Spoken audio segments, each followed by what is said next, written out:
Hey y'all, Natalie here for a Cherry on Top design team. Today I'm making a treehouse scrapbook page. This is the plans for the treehouse that my 6-year-old drew. Look how he spelled turquoise. Can you even? Oh my goodness, y'all. So I am going to do some mixed media, and I told myself I wasn't going to do another green page, but look at here, there's definitely going to be some green here. So I want to use that lovely EK Success border punch that I just showed, and I want to create a tree effect with it. So what I'm doing now is I'm pulling out some wood grain papers, and yes, that's the entirety of my wood grain stash. I might be a little obsessed and I hoard it, but I love me a good wood grain. So I pull out a bunch, and then those are my considering pieces, and I'm gonna decide for sure later what I want to do. I have an idea of like a fan background behind the photos, but I end up not doing that, so I just choose one later on. But now I'm going to work on the mixed media part. So my idea is to do leaves at the top, wood grain at the bottom under the photos for the treehouse, and then I'm going to do some gesso here to do a blue sky. So I used clear gesso, and then I grab my Heidi Swap Shine here, and I try to do the packaging technique, and it's not really giving me the sky look that I'm wanting. So I end up doing the spray technique where I just kind of let it run all over the page, and that gives me what I want. But you'll see me here first playing around with the packaging technique, and that got it on the page properly. And I think that I'm going to be able to get the look I want with the water brush, but that doesn't work. So then I just like get to spraying all over the page. And you know, I really like the concentrated color. I don't want it to be pastel. So I work with it a lot here, and then I don't roll it up with paper towels. What I really want is for it to dry that intensity of color, that level of color. So I will set it aside to dry for a while because because it's not soaking in because of the gesso, it doesn't have that intensity if you wipe it up. Which is fine if you want like a more pastel background, but I want the intensity of the blue. And I'll even go in later and add more, you'll see. So I decided I still need more. So I switched it around a little bit more.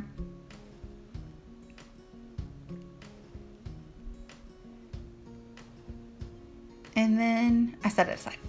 So now I've grabbed 3 different shades of green from my just kind of scrap pile. I did a lighter shade, a medium shade, and a little bit of a darker shade. And now I'm just using this border punch, and I'm trying to decide the amount of the border that I want to cut, because I considered sewing it down, and then I realized once I layered them up as I planned to for the tree, if I sewed it, you wouldn't be able to see the string except for maybe on the top layer. So I decided to skip that step. So here I am just punching through everything. It's a little tedious, but so worth it. And honestly, in my experience, way easier than using an electronic die cut machine. So now I've decided to add this Pink Fresh Studio watercolor.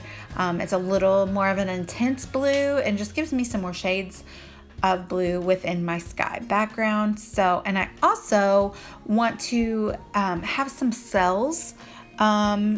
And so I've been watching some like alcohol ink tutorials, and they really talk a lot about the cells that you can get with the way the ink dries and everything, and I love that look. And so that's why I'm applying these kind of in random spots all over the background and letting them dry.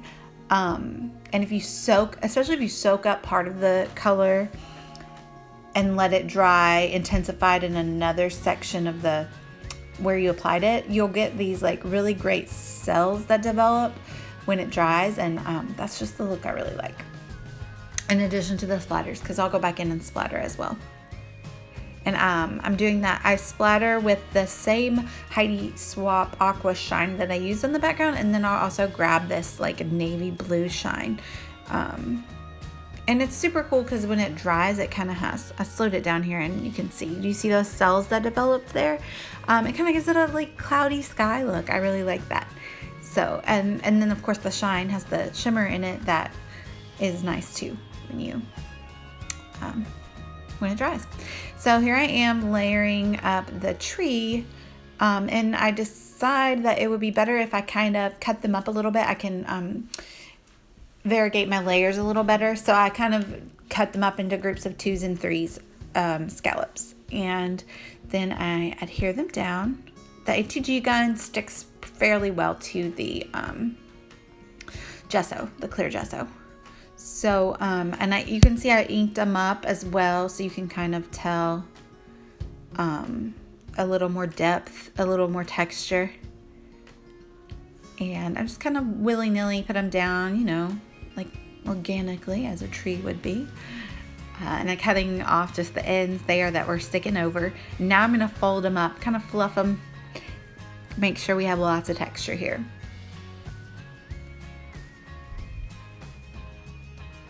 And obviously when I put it in a page holder, it'll probably get smushed down over time, but it's just so pretty.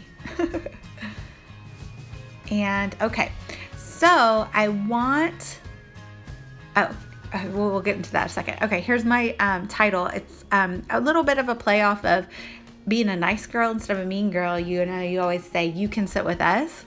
So instead of that, it says, you can play in our treehouse, because my kids are going to be nice, even though they will tell you that there's no girls allowed, except they both have a caveat for that, because they both have specific girls they will allow. But I love this thing, and I put Heath's name and his age on it, this little plan, and the way he spelled all those words, and it's just the sweetest and cutest thing. So I'm folding it up, and I want to include it on this page in a pocket behind the photos, so that I will have it always and forever. It's hung in our fridge for the past 6 months or so, but it's time for it to go in the scrapbook. So I pick one of the wood grain papers, and what I'm doing here, I roughed up the edges, I inked them up, and now I'm going to use my adhesive foam around the size that I folded his plans and create a pocket. So I just use the foam and I stick it down all around where the plans will be, and then it just leaves it raises it up, and then it leaves a little hole for the plans to go into. Perfect. And later when I'm embellishing, I'll add a tab. So I stick down my photos and I start adhering down my title that says, you can play in our treehouse, and that's a combination of some really old American Crafts stickers, and these are red treehouse play words are from Bella Boulevard. And now, speaking of Bella Boulevard, I grab out this pack of ephemera that I got in my cherry box from Bella Boulevard, and I pull out all the pieces that I can use. So that includes clouds, some greenery. This red label was so perfect for my journaling. I was so happy when I pulled that out. I just got to journaling perfectly. Fits right there. It talks about how on the 4th of July was when we revealed our playhouse. All of our friends came over and the kids played. And now I'm adding that little tree and the word love, and up there it says life is good, and I'm going to use some staples. And I'm not going to, that'll stick out of the page protector and it'll be fine. So I also pulled out this little dude sticker sheet from Simple Stories that I got from them, a Cherry on Top store. And it has perfect stickers to add as well. It has that right there. I'm going to pull these up and ink them up so they stick out on the blue background better. But there was that little cloud sticker that says dream, because of course this treehouse, I'm telling you, my husband did such an awesome job on it, and it is any little boy's dream, any kid's dream really, but my little boys are down. They have so many big plans for it. And so that sticker from Simple Stories was super perfect. And then there's also another one that says super cool kid that I'm going to stick down there under the journaling. Oh, here I am. And it had little tabs on the sticker sheet. So I stuck that. I stuck it to a piece of white paper, and then I stuck it down so that it wouldn't like stick to the background, you know, and I can use it as actual tab. It had that cute little boomerang thing. Not boomerang. What is that called? That Dennis the Menace uses. Anyway. It had that, and then that cute little thing says eat, sleep, play, because they would do all of those things in the treehouse, and someday we'll let them probably. They're a little young to sleep up there for now, and it's super, like, not super tall, and so it doesn't make me nervous for the 3-year-old to come up in there. It's really great. No, there it is. Thanks for watching, y'all, and pop on over to the A Cherry on Top store to get all of these scrapbooking supplies and more, and you can see more photos in the gallery there or on my blog. I'll link down below. Thanks. Bye.